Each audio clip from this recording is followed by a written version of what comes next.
All right, here with Doug Pederson, the Jaguars' new head coach. Doug, let's get the important question out of the way. I hear you're an ice cream guy. What's your favorite ice cream, and how long before you start trying some of the local ice cream shops? You know, I've always just been a go-to vanilla guy. I'm not a flashy, all these different flavors and colors and everything. I just want plain vanilla. That's always been my. And then I'll put on the, the hot fudge or the chocolate, the caramel, the bananas, the strawberry. I'll put all that stuff on it, but just give me a straight bowl of ice cream.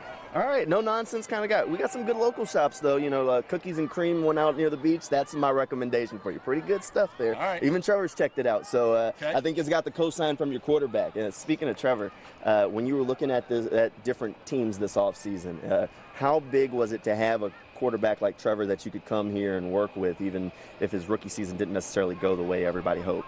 That was something that was very attractive to me, having been a former quarterback myself in this league, and then working with Carson Wentz in Philadelphia and how we drafted and all that, and then looking at the teams that needed head coaches.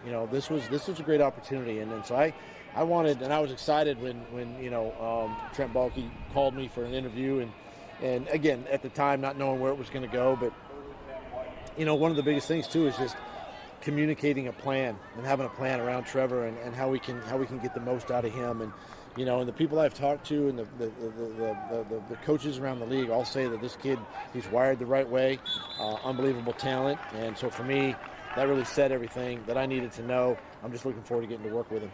This is your second time being a head coach in the NFL. When you arrived here, I know some of the players, Caleb Taysom, James Robinson, Laviska Shenault, here to kind of greet you. Was that different than your welcome in Philadelphia, and how awesome is it to see the players that are on the team just excited to have you here? Yeah, it's different, and you know what? It really just shows me the type of character that these players have, and the fact that they're hungry to win. Most of these guys in college have come from winning programs, and they're not used to losing, and so obviously we're in this business to win games, and they're excited about that. They know it's a work in progress, but we're going to work hard, and we're going to put our best foot forward, and we're going to do everything as we can as coaches to help these players be successful. During that year off, you said you kind of started to get that itch that you wanted to get back on the field. When you started kind of looking at teams and job openings, did you kind of zero in on the Jaguars as one you say, I think that would be a good fit for you? I did. I really did. I really felt that given an opportunity that we could do some good here. And again, it starts with me, obviously, in my messaging to the football team, and then working with Trent, to bring the right players here and the right character guys, tremendous athletes, and then building a staff that are great teachers, good motivators, high energy guys, and all that. You put those pieces together.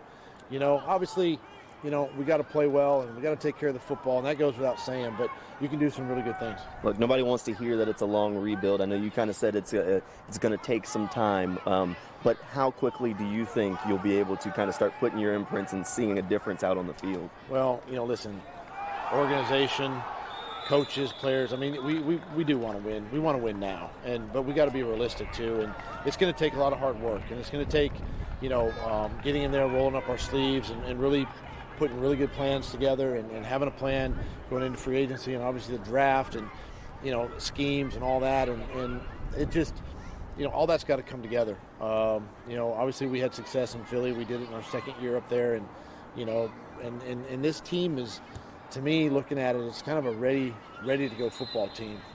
Let's add some parts to it.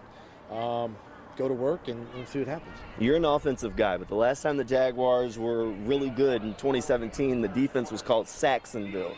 So how important is it to have a good defense like that can complement, obviously, your play calling on the offense? Yeah, that's everything. I mean, that's something that, I look at when you pick a coordinator and you start picking the players and all that, and you want to get back to that level. And really you want to play complementary football, right? And it's all three phases. It's not just defense, offense, but it's all three. You got to mix in special teams as well. And that's so important, when you're putting this thing together, to have those right players and pieces together. And that's where you really, to me, you can make strides to your goals. And that's obviously winning, not only winning your division, but ultimately winning a championship. All right, Coach, and you're officially a Jaguar, so of course the part of that is the Duval, and we were kind of talking about it a little bit. So I'm gonna put you on the spot. I need you to. You're not officially a Jaguar until we get that first Duval out of you. So you want to try it out? I give you it's a Duval. Just like that? It's just like that. Duval. There we go. Yeah, Ready? you got it. That was good. See, now you're officially here in Jacksonville. There we go. We got it. Appreciate you, Coach. Thank you, man. Thank you. Appreciate it.